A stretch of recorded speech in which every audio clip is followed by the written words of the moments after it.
между участниками не осуществляется из-за реальных активов, а приводит к потере суммы, которую вы отправили. Интернет-пространство. И знания нашего населения не всегда идут в ногу с этим развитием. С Координационным центром по кибербезопасности проводится работа. Что касается информационной безопасности, наша компания тоже развивается.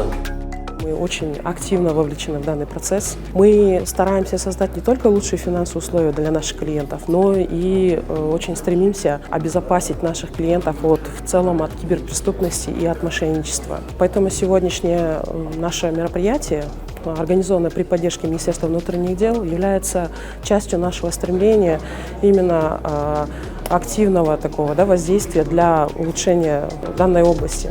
Используют сотовую связь, используют социальные сети, через которые обмениваются личными данными, личными информациями.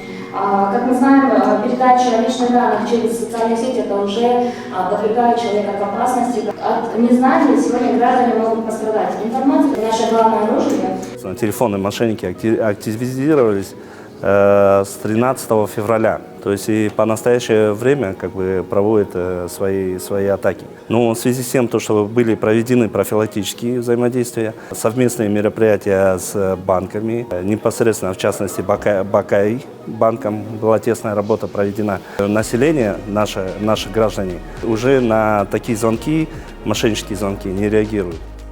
Банк никогда не попросит у своего клиента код, либо же номер на обороте карты. Такую информацию вообще никому нельзя предоставлять. То есть пароль тот же, на обратной стороне CV-код. Вот это все нельзя сообщать.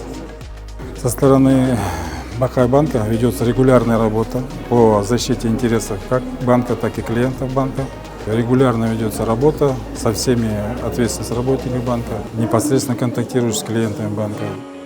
Если мы смогли организовать такое взаимодействие всеобщее, это было бы одной из таких мощных факторов решения этой проблемы. Спасибо.